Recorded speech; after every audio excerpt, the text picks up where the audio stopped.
Friends, இன்றைக்கி நம்ம ஒரு டிஃப்ரெண்ட்டான ரெசிபியோடு தான் வந்திருக்கிறோம்.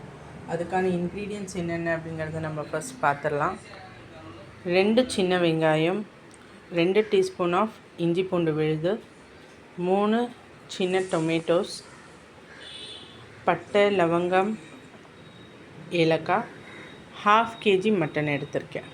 ஓகே, இப்போ நம்ம ரெசிபிக்குள்ளார போகலாமா? இப்போ அடுப்பை ஆன் பண்ணியாச்சு. கொஞ்சம் நல்லா ஹீட் ஆகட்டும். அதுக்கப்புறமா ஆயில் வந்து ஒரு 2 டேபிள் ஸ்பூன் ஆயிலில் யூஸ் பண்ணலாம். ஃபஸ்ட்டு இது பேன் ஹீட் ஆகட்டும். இப்போ நம்ம ஒரு 2 டேபிள் ஸ்பூன் ஆஃப் ஆயில் போடலாம். ஆயில் ஹீட் ஆகிடுச்சு. இப்போ வந்து நம்ம எடுத்து வச்சிருந்த பட்டை, லவங்கம் அதெல்லாம் போட்டுடலாம்.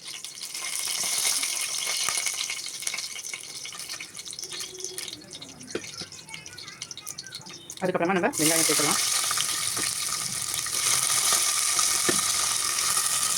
இந்த வெங்காயம் வந்து நல்லா கோல்டன் ப்ரௌன் ஆகணும்.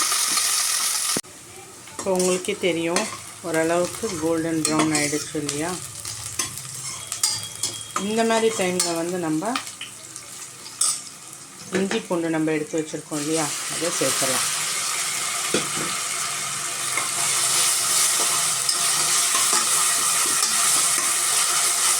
ஸோ இதோட ரா ஸ்மெல் போகிற வரைக்கும் நம்ம நல்லா இதை டோஸ்ட் பண்ணணும்.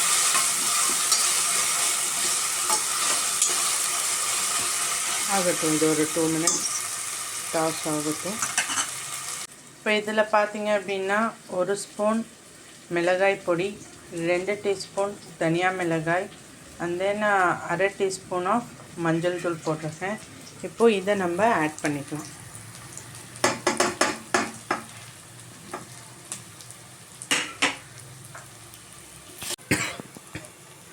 இது நல்லா டாஸ் ஆனதுக்கப்புறம், சாட்டே ஆனதுக்கப்புறம் இப்போ நம்ம தக்காளி சேர்த்துக்க போகிறோம்.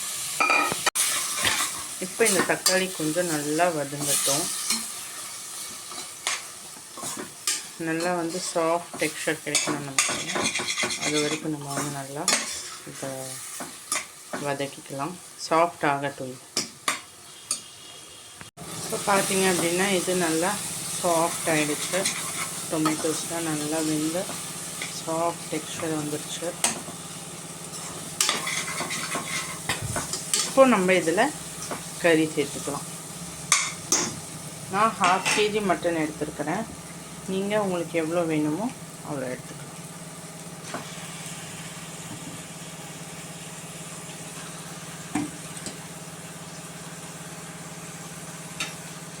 போட்டுட்டு ஒரு டைம் நல்லா கிளறி விட்டுருங்க.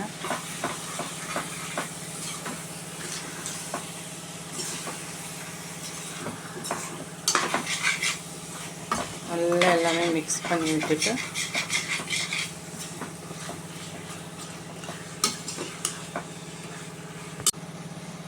மிக்ஸ் பண்ணி விட்டதுக்கப்புறம் கொஞ்சம் சால்ட்டு சேர்த்துக்கலாம்.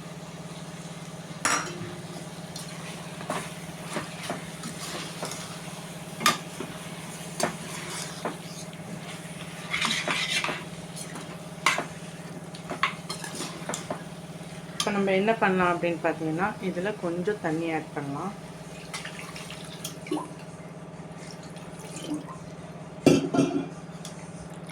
தண்ணி ஆட் பண்ணி விட்டுட்டு நம்ம இப்போ வந்து நம்ம குக்கர் மூடிட்டு, மட்டன் அப்படிங்கிறனால நல்லா கறி வெந்து வரணும். ஸோ நம்ம ஒரு 5 விசில் கொடுக்கலாம். இப்போ கறி வேகிற வரைக்கும் நம்ம என்ன பண்ணலாம் அப்படின்னு பார்த்தா, ஒரு 150 கிராம்ஸ் ஆஃப் கொள்ளு எடுத்து அதை நம்ம நல்லா ட்ரை ரோஸ்ட் பண்ணி வச்சுக்கலாம். ட்ரை ரோஸ்ட் பண்ணி அதை ஆற விட்டு அரைக்கணும். நல்லா ஃபைன் பவுடராக அரைக்கணும். பார்த்திங்கன்னா இது அப்படியே ரோஸ்ட் ஆகிறப்போ நமக்கு ஒரு அரோமா வரும். ரொம்ப ஒரு ப்ளசண்ட், ஒரு நல்ல அரோமா வரும். அப்போவே நம்ம தெரிஞ்சுக்கலாம். ஆக்சுவலாக இதை வந்து நீங்கள் லோ ஃப்ளேமில் வச்சே வந்து மெதுவாக ரோஸ்ட் பண்ணுங்கள். அப்போ தான் வந்து குழம்பு ரொம்ப டேஸ்டியாக இருக்கும்.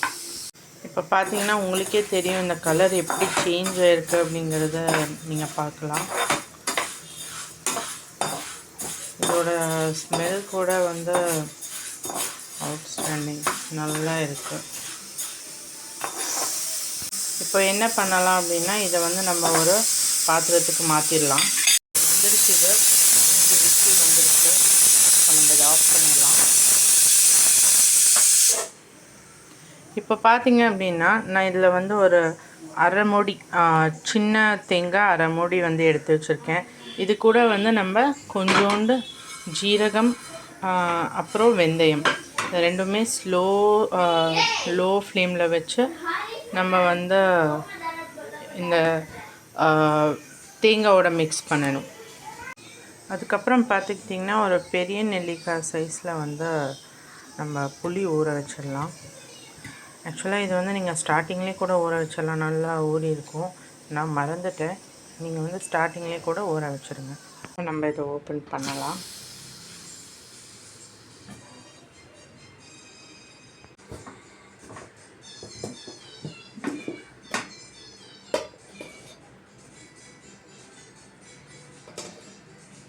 ஓகே, கறி நல்லா சூப்பராக வெந்திருக்கு. இப்போ நம்ம என்ன செய்ய போகிறோம் அப்படின்னா நம்ம இப்போது அரைச்சி வச்சுருக்கோம் இல்லையா தேங்காய், அந்த ஜீரகம் வெந்தயம் போட்டு அந்த பேஸ்ட்டு இதில் போட போகிறோம்.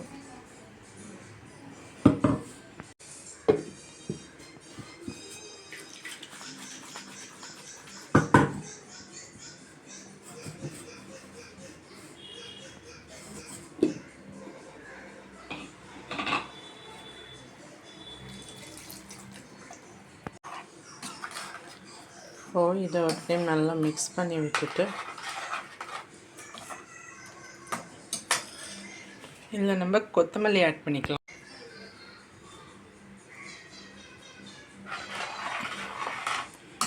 கொத்தமல்லி ஆட் பண்ணதுக்கப்புறமா நம்ம இதை க்ளோஸ் பண்ணி ஒரு 2 விசில் வச்சிடலாம்.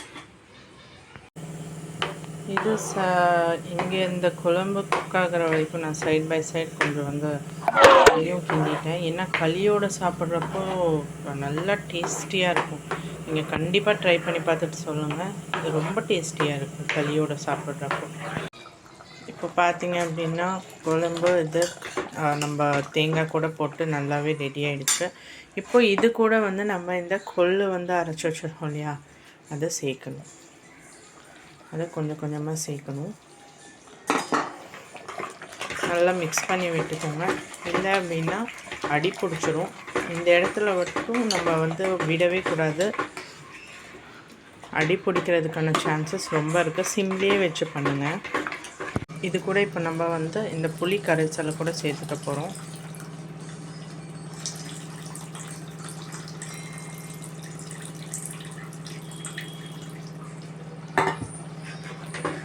சேர்த்துட்டு நல்லா மிக்ஸ் பண்ணிகிட்டே இருங்க.